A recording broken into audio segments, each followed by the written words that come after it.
Sekarang kita diskusikan sifat-sifat notasi sigma. Oke ya. Jadi notasi sigma ini memiliki beberapa sifat. Antara lain yang pertama adalah ketika ada sigma I sama dengan 1 sampai N dari C, maka dia nilainya akan sama dengan N kali C.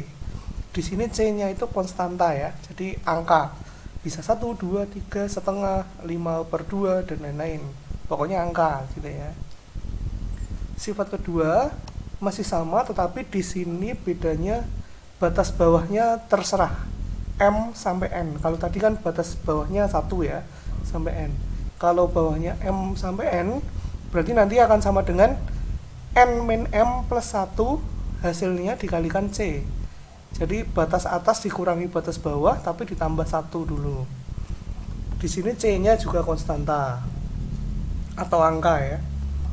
Selanjutnya, andaikan ada bentuk sigma I sama dengan 1 sampai N dari C kali UI, berarti konstantanya itu bisa keluar dari sigmanya. Di sini ya.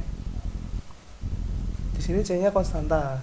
Nah, di sini sebenarnya tidak ada batasan, batas bawahnya harus 1, jadi bagaimanapun batasnya, C-nya itu bisa keluar. Pokoknya ketika ada konstanta, dia bisa dikeluarkan.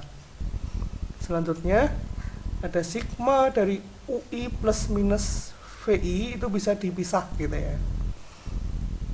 Selanjutnya yang terakhir, misal ada bentuk sigma I sama dengan 1M dari UI, lalu ditambah yang satunya sigma I sama dengan M plus 1 sampai N dari UI juga, maka dia bisa digabung. Jadi ini kesannya kayak diteruskan gitu ya. 1 sampai M, lalu M plus 1 sampai N, berarti jadi 1 sampai N. Ini ya. Mungkin supaya lebih jelas, mari kita kerjakan beberapa contoh. Yang pertama, terkait sifat 1 dan 2. Andaikan ada bentuk sigma I sama dengan 1 sampai 8 dari 6, berarti tinggal 8 kali 6. Batas atasnya saja ya, dikalikan 6. Jawabannya 48. Selanjutnya, sigma I sama dengan 1 sampai 20 dari angka 8. Berarti tinggal 20 dikalikan 8, ketemunya 160.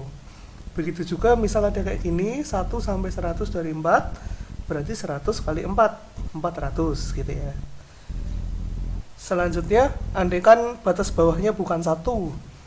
Sigma I sama dengan 5 sampai 14 dari 7, berarti caranya adalah batas atas kurangi batas bawah tambah 1. Jadi seperti ini ya, hasilnya dikalikan 7.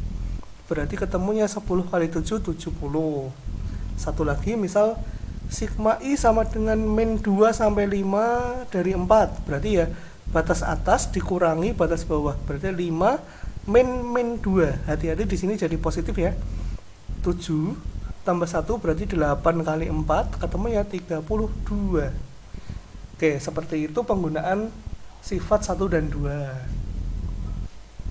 Selanjutnya, kalau penggunaan sifat 3, berikut beberapa contohnya. Andaikan ada sigma I sama dengan 1 sampai 4 dari 6I.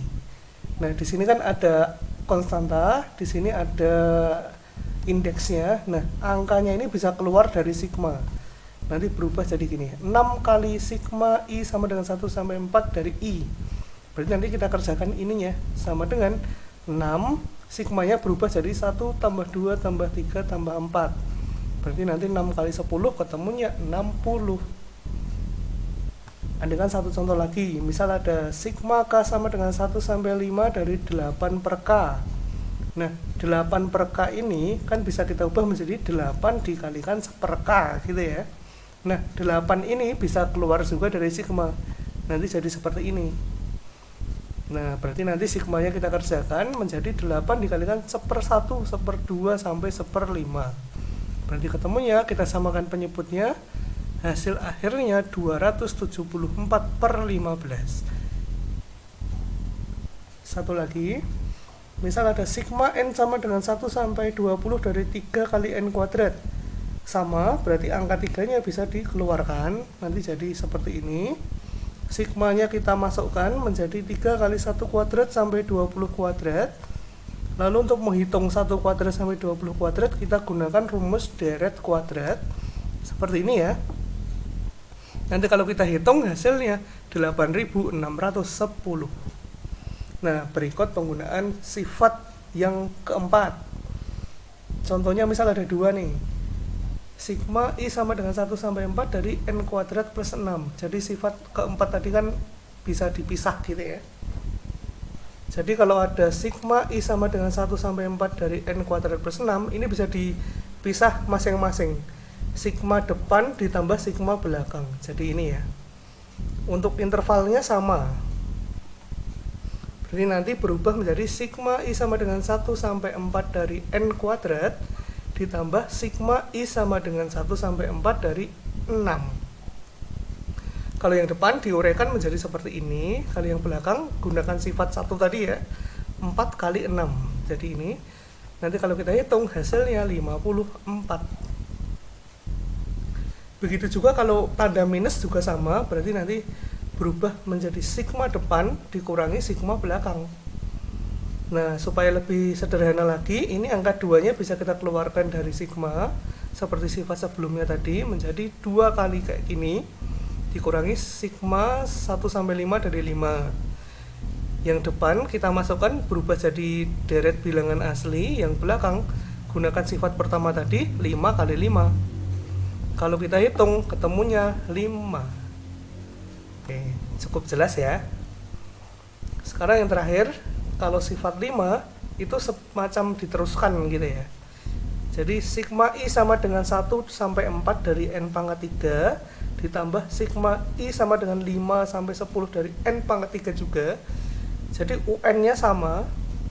Terus di sini intervalnya 1, 4, 5, 10. Berarti nanti sigmanya jadi 1. Digabung gitu ya. 1, 4, 5, 10 jadi 1, 10. Ini ya. Nanti kalau sudah tinggal dimasukkan saja menjadi deret kubik. Kita gunakan rumus deret kubik, ketemunya 3025. Oke, itu tadi beberapa sifat tentang notasi sigma. Sebenarnya masih ada 2 sifat lagi, tetapi kita bahas di subbab video selanjutnya.